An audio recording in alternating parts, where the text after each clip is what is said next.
Wako PSM. Assalamualaikum. Waalaikumsalam warahmatullahi wabarakatuh. Yes. Gimana perkembangannya PSM nih Kakak Imam? Irham? Tribuners, PSM sudah menjalani latihan hari kedua Iya. di bawah pimpinan Fernando Tavares. Pada hari kedua latihan tadi, manajemen PSM juga mengumumkan nama-nama pemain yang dipertahankan untuk musim Liga 1 2022-2023 mendatang. Iya. Ada 12 nama. Sebenarnya mungkin teman-teman Tribuners mungkin sudah tahu. Bisa perjelas ini. Beberapa nama yang diumumkan secara resmi oleh manajemen Iya. PSM untuk dipertahankan musim mendatang. Pemain nama-nama itu yang pertama adalah Erwin Gutawa sebagai Erwin Gutawa, Iya. dengan Ganjar Mukti, Abdul Rahman S di bek tengah. Kemudian sayap ada Edgar Amping, Dalen Doke, Renaldi, Yance Sayuri. Kemudian untuk gelandang ada Rashid Bakri, Manda Cingi, M Arfan dan Willem John Pluim. Sementara penyerang sayap ada Yakob Sayuri, Rizky Eka, dan Patrick Kalom. Ya. Selain itu ada juga beberapa nama pemain yang Di belakang siapa nih di belakang? yang di belakang itu bek tengah tadi itu Erwin Gutawa sama Ganjar Mukti dan Abdul Rahman. Jadi selebihnya itu pemain lainnya itu dinyatakan sudah tidak terikat lagi dengan PSM Makassar. Termasuk gelandang andalan PSM dulu Sultan Totan dan Saldi Amiruddin sudah tidak dipertahankan lagi di PSM Makassar. Yang menarik dari pengumuman ini adalah manajemen mempertahankan Abdul Rahman, pemain asal Sidrap ini dinyatakan tetap berkostum PSM untuk musim mendatang. Banyak yang bertanya kenapa Abdul Rahman masih dipertahankan sementara selama ini dia selalu dibekap cedera. Iya. Ya, mungkin ada manajemen tidak memberikan penjelasan, tapi kemungkinan besar menurut supporter kemungkinan besar karena dia adalah pemain senior yang dianggap mampu memimpin pemain muda di PSM nanti. Zulkifli bagaimana? Zulkifli dipastikan sudah hengkang dari PSM Makassar. Syukur. Kemudian yang kedua tentang PSM lagi adalah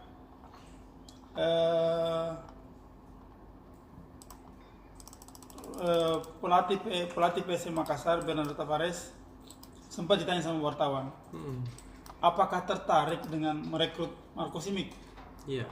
Ya. Tapi entah bercanda atau tidak, tiba-tiba Fernando Tavares mengatakan, Simic itu siapa? Nah, bagaimana kualitasnya? Tapi dia mengatakan itu kepada wartawan sambil tersenyum. Iya. Nah, itu senyumnya itu mesti dianalisa lagi apakah dia sudah menganalisa permainan Simic atau tidak. Tapi yang jelas beredar kabar bahwa manajemen sudah mendekati Marco Simic untuk bergabung dengan PSM Makassar. Jadi kita tunggu dalam waktu 1-2 minggu ini. Manajemen PSM berjanji akan mengumumkan nama-nama pemain yang akan direkrut mengarungi AFC Cup dan Liga 1 2022-2023. Itu tentang PSM Makassar. Kalau mau tahu berita selanjutnya silahkan baca berita halaman 16 Tribun Timur edisi cetak besok. Iya. Kemudian dari daerah. Baru-baru ini Indonesia masih dihebohkan dengan meluasnya kasus hepatitis akut misterius. Ya. Ini penyakit ini menular kepada anak. Jadi anak-anak yang mengalami beberapa gejala-gejala seperti demam, diare, mual, dan muntah perlu dicurigai apakah dia mengidap penyakit hepatitis akut atau tidak. Di Jeneponto Hmm. baru-barunya ada tiga orang anak yang dicurigai mengidap penyakit ini. Karena penyakit ini menurut WHO menular dan berbahaya.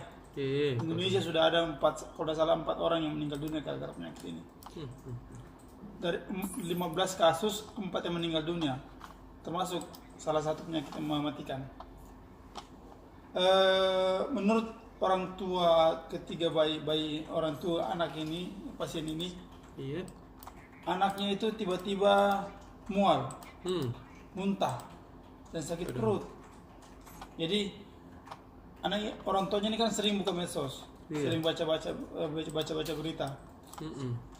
Dia bilang ini gejalanya ini mirip dengan hepatitis akut misterius, makanya dia langsung bawa ke rumah sakit untuk diperiksa. Kemudian dokter mengambil sampel darah dan mungkin butuh waktu beberapa hari untuk sampai keluar hasil laboratoriumnya. Iya. Tapi dokter mengatakan, Dinas Kesehatan Jeneponto mengatakan sampai sekarang belum ada laporan mengenai hepatitis akut. Jadi kalau misalnya ketiga pasien ini dinyatakan sebagai positif hepatitis akut misterius, Iya. kemungkinan besar ini adalah pasien pertama di Jeneponto. Kodong. Kasus pertama di Jeneponto. Jadi saya ulangi lagi, adalah gejalanya adalah mual, muntah, Iya. sakit perut, diare, kemudian kadang disertai demam ringan. Kemudian yang berikutnya adalah kalau misalnya air kencingnya berwarna pucat atau pekat dan BAB-nya juga berwarna gelap, patut dicurigai bahwa dia telah menderita penyakit hepatitis akut. Itu mungkin berita dari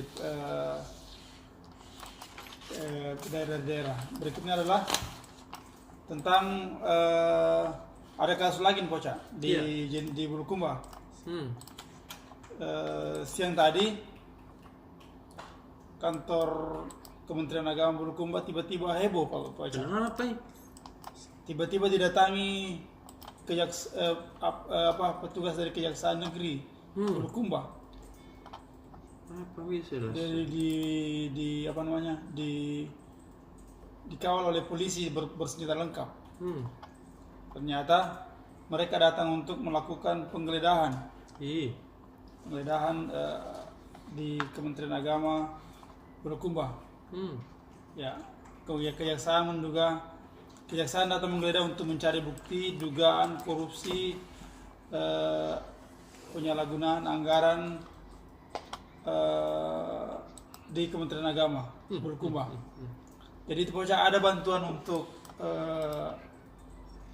pendidikan Al-Quran di Bulukumba. Iya. Kurang lebih 10 juta Poca. Tapi menurut kejaksaan dana ini kemungkinan besar disunat sampai 2 sampai 3 juta per lembaga pendidikan Al-Quran. Iya, dende. Jadi itulah makanya kejaksaan mencari bukti